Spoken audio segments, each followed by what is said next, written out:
주님을 알기를 간절히 열망해야 합니다.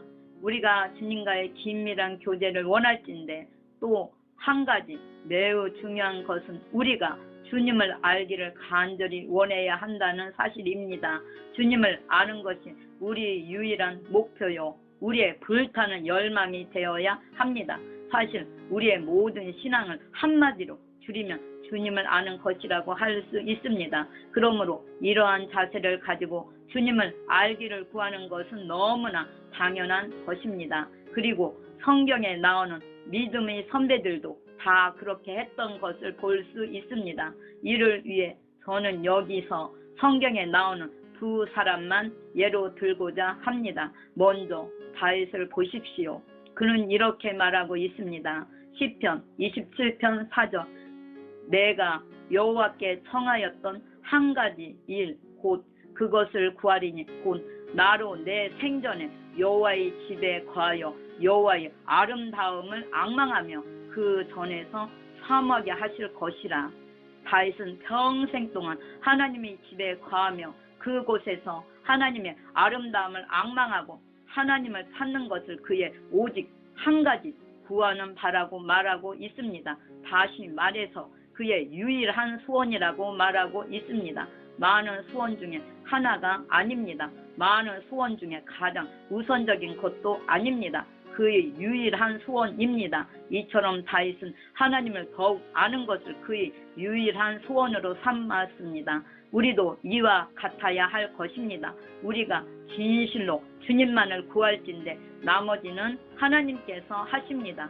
우리는 하나님께서 이 다윗에 관하여 직접 증거하시기를 내가 이새의 아들 다윗을 만나니 내 마음에 합한 사람이라 내 뜻을 다 이루게 하리라고 하신 것도 결코 우연이 아닌 것을 알아야 할 것입니다.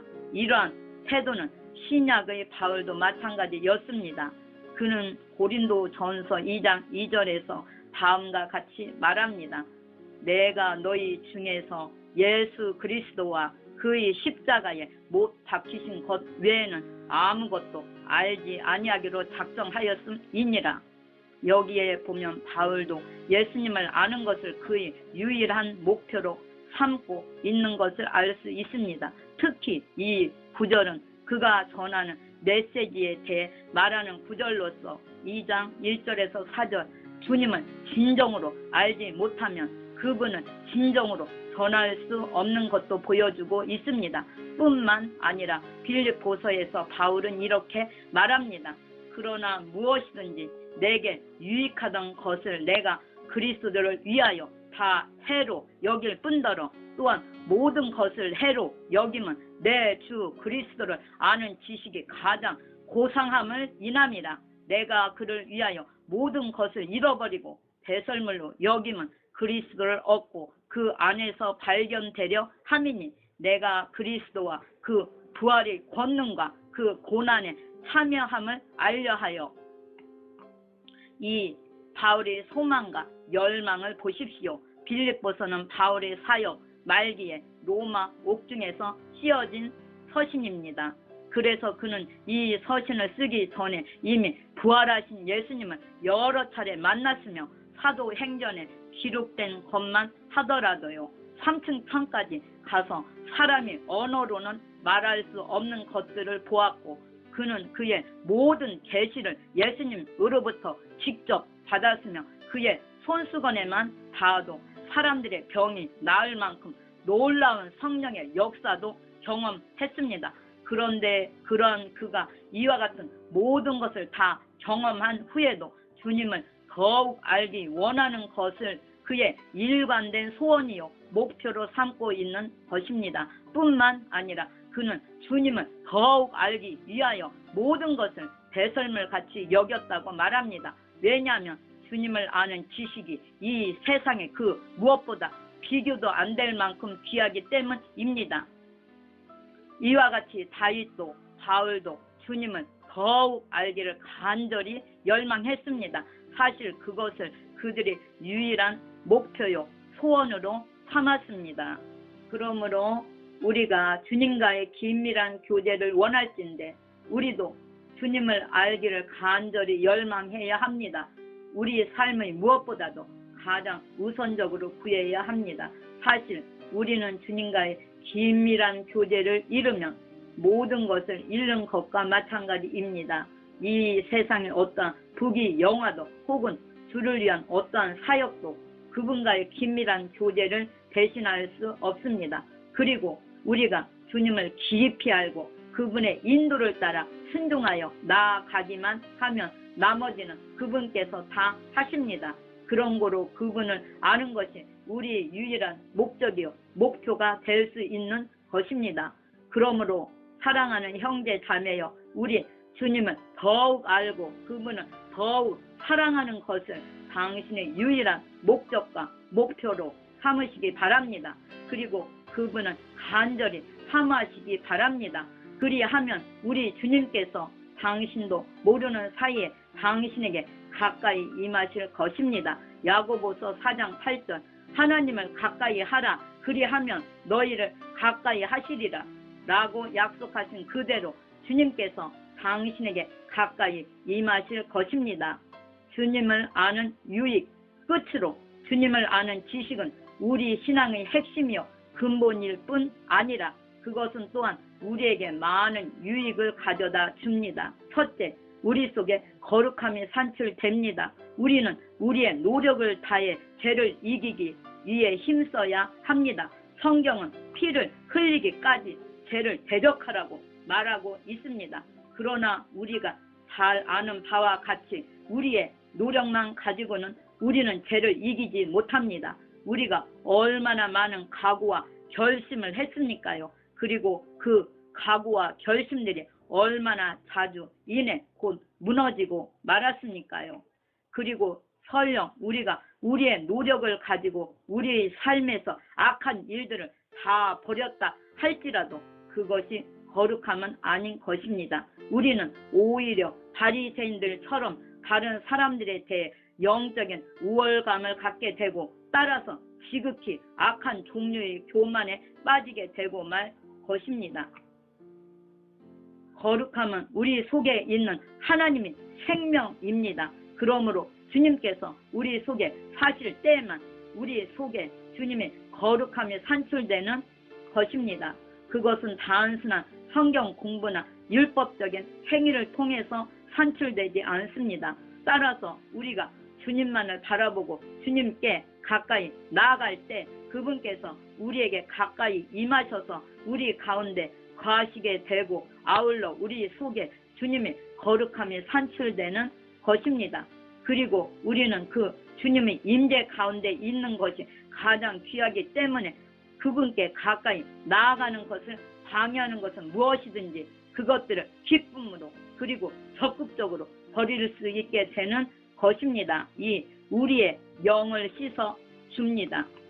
단순히 주님에 관한 성경적인 지식을 쌓는 것은 우리의 영혼을 씻어주지 못합니다.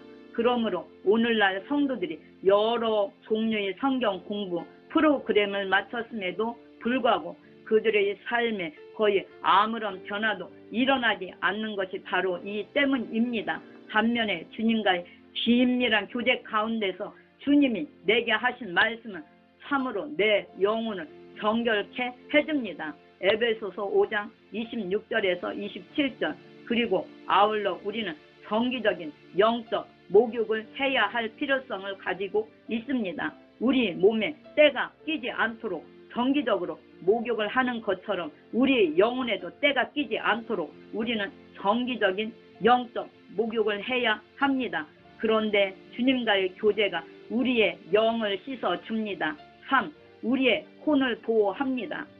주님 앞에서의 참된 순결은 예수님을 향한 열정이 없이는 불가능합니다. 그런데 우리가 주님 자신을 간절히 구할 때 주님께서 우리를 정결케 하실 뿐 아니라 우리 보호막이 되시는 것입니다. 그리고 주님을 향한 우리의 사랑이 우리에게 죄를 이길 수 있는 힘을 부여해 줍니다. 우리의 각오와 결단도 중요하지만 그것만 가지고는 부족합니다. 주님을 향한 우리의 뜨거운 사랑만이 우리를 모든 죄의 유혹에서 이기게 해 줍니다. 4. 아가서 8장 6절 우리 마음에 주님을 향한 불길을 당겨 줍니다. 우리가 주님을 알면 알수록 그분을 더욱 사랑하게 되고 그분과 같이 있기를 더욱 간절히 열망하게 됩니다. 사실 우리가 주님을 깊이 알미 없이 주님을 깊이 사랑하는 것은 불가능합니다. 우리는 주님을 깊이 알지 않고도 외부적인 신앙의 모양은 갖출 수 있습니다. 그리고 우리가 임으로 설정해 놓은 경계선 내에서 그분께 순종하고 그분을 위해 봉사할 수도 있습니다. 오늘날 대부분의 성도들이 하는 것처럼 말입니다.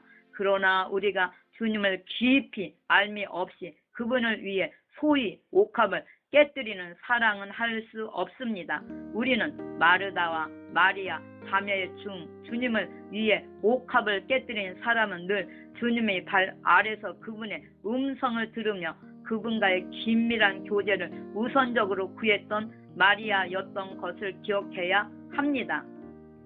그리고 사도 바울이 그렇게 주님을 위해 헌신할 수 있었던 것도 그가 자기를 향한 주님의 그 놀라운 사랑을 먼저 깨달았기 때문이었던 것입니다. 갈라디아서 2장 20절 3조 5. 인간의 영을 만족시켜 줍니다.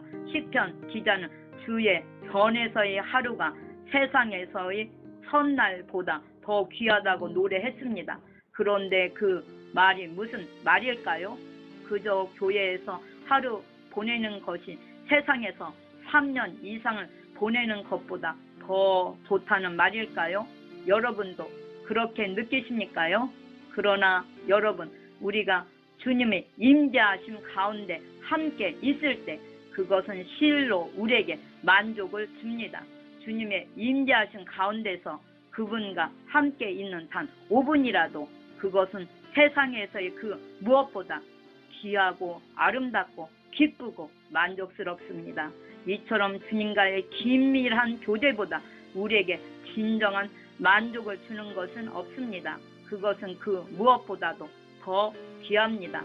그래서 사도 바울도 주님을 아는 지식이 가장 고상하여 귀에서 다른 모든 것들을 해로 여겼다고 말하고 있습니다. 6.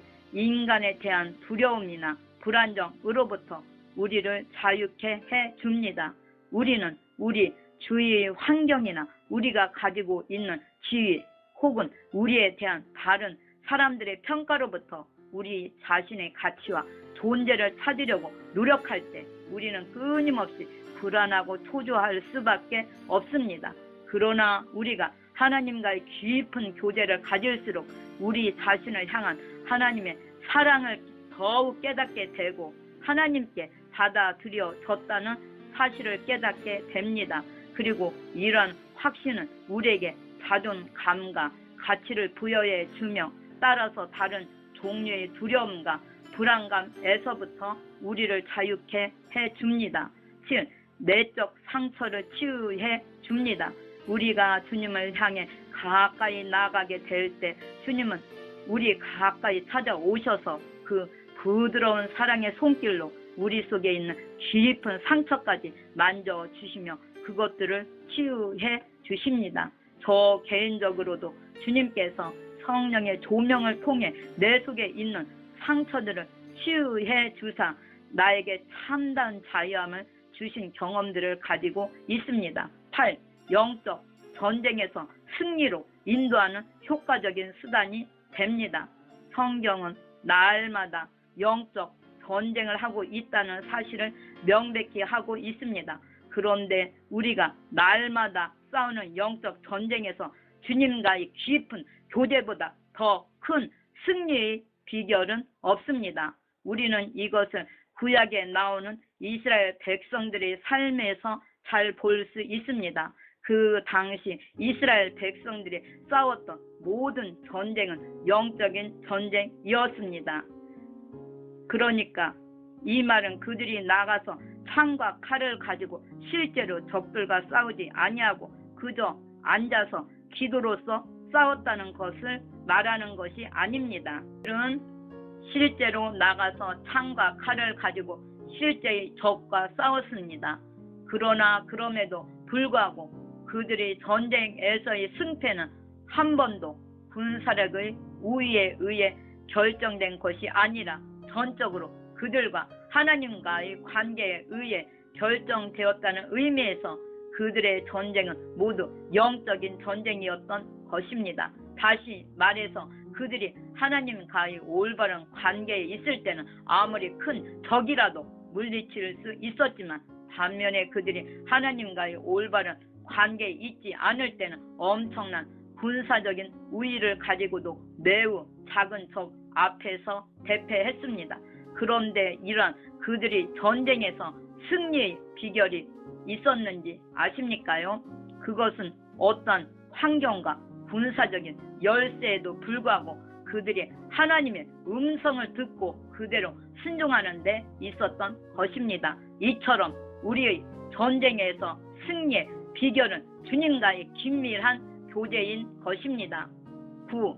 주님께서 귀하게 사용하십니다. 성경에서 주님께 귀하게 쓰임받는 사람들은 모두 주님과의 긴밀한 교제를 가지고 있는 사람들이었습니다. 모세, 사무엘, 엘리야, 다윗, 바울 등등 모두가 다 그랬습니다. 그러므로 여러분도 주님과의 긴밀한 교제를 무엇보다 우선적으로 구할 때 말세의 치마를 당한 이 때에 주님께 귀하게 쓰임받는 축복을 받게 될 것입니다. 할렐루야. 아멘.